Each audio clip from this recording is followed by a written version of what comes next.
আচমকাই দাউ দাউ করে জ্বলে উঠল জয়পুরের একটি রেস্টুরেন্ট। প্রাণের ঝুঁকি নিয়ে আগুন নেভানোর চেষ্টায় পুলিশ ও স্থানীয়দের।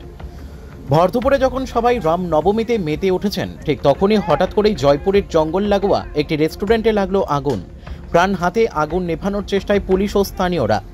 জানা যায়, রেস্টুরেন্টে রান্না করার সময় গ্যাস সিলিন্ডারের পাইপ লিক করে দাউ দাউ করে জ্বলে ওঠে আগুন। আগুন লাগতেই চেঁচামেচিতে ছুটে আসে এলাকার মানুষ। এরপর স্থানীয় বাসিন্দারা এবং পুলিশ প্রশাসন দ্রুত আগুন নেভানোর চেষ্টা করে। বালি, চটের বস্তা ও আগুন নির্বাপক যন্ত্র দিয়ে আগুন নেভানোর চেষ্টা চলে। দীর্ঘ সময় পর গ্যাস সিলিন্ডারটি বাইরে আনতে সার্থক হয় তারা।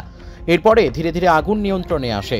তবে স্থানীয়রা মনে করছেন, গ্যাস সিলিন্ডারটি বাইরে না আনা হলে বড় ধরনের দুর্ঘটনা ঘটে যেতে পারত। আগুন লাগার ঘটনায় তেমনভাবে বড় কিছু ঘটনা না ঘটলেও কিচেনে থাকা সবকিছু জিনিসপত্র পুড়ে ছাই হয়ে যায়। বাঁকুড়া জয়পুর থেকে সুচিন্ত গোস্বামীর report, S news Bangla. Hot করে আওয়াজ পেলাম, কিভাবে যে হয়ে গেল সেটা তো বুঝতে পারলাম না। আজকে আগুনটা লেগে গেল। কারা আগুনটা নেভানোর চেষ্টা করলো? হ্যাঁ, কি মনে হচ্ছে?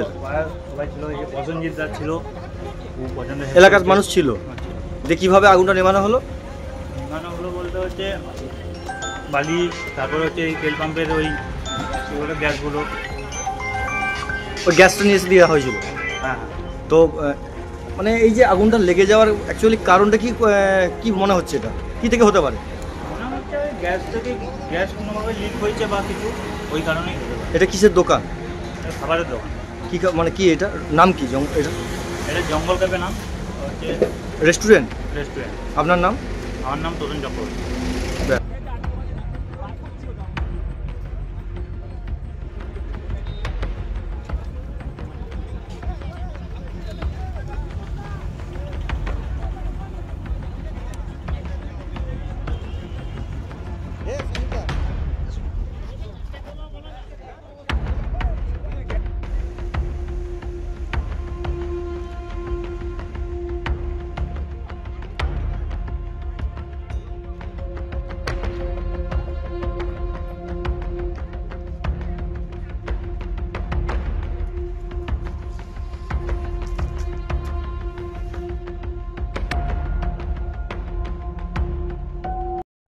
দেখো, আনএমপ্লয়মেন্ট একটা খুব বড় সমস্যা। তোমরা সবাই ভাবছো যে কি করে আমরা লাইফে দাঁড়াবো বা একটা ভালো চাকরি পাবো।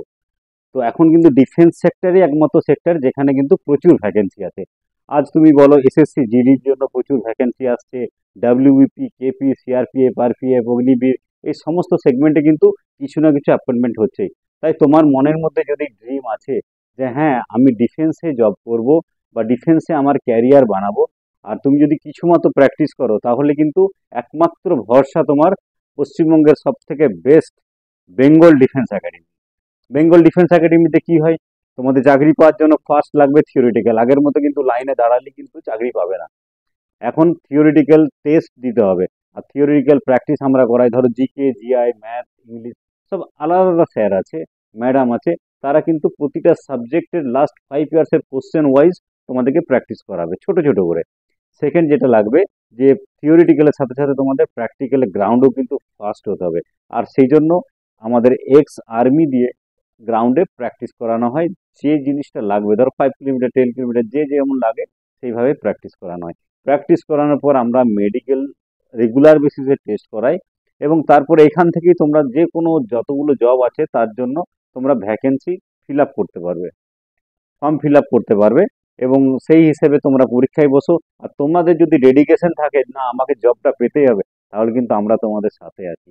তোমাদেরকে আমরা সবভাবে সাহায্য করব, বাকিটুকু তোমার কাছে। তো তুমি যদি নিজের ক্যারিয়ার বানাতে চাও, তাহলে আজই এই নিচের নাম্বারে যোগাযোগ করো। Bengal defence academy. এটা কোথায়? এটা বাঁকুড়া জেলার বিষ্ণুপুর, মন্দিরনগরে বিষ্ণুপুর, এটা শুনেছো নিশ্চয়ই। সেই বিষ্ণুপুরে আমাদের বিশাল ক্যাম্প আছে। ক্যাম্পের মধ্যে আমাদের হস্টেলও আছে, যেখানে ছেলেদের যাদের বাড়ির অবস্থা একটু খারাপ তাদের জন্য থাকা খাওয়া সমস্ত ব্যবস্থা আছে। আর বাইরে তো থাকতে পারবেই, বাইরেও থাকার প্রচুর ব্যবস্থা আছে। তো আজই এখনই এই নাম্বারে ফোন করো, বেঙ্গল ডিফেন্স একাডেমি। ফোন করে বলো যে আমি অ্যাডমিশন নিতে চাই, কি করতে হবে আমাকে বলুন। ঠিক আছে, তাহলে তোমাদের ফোনের অপেক্ষায় থাকলাম।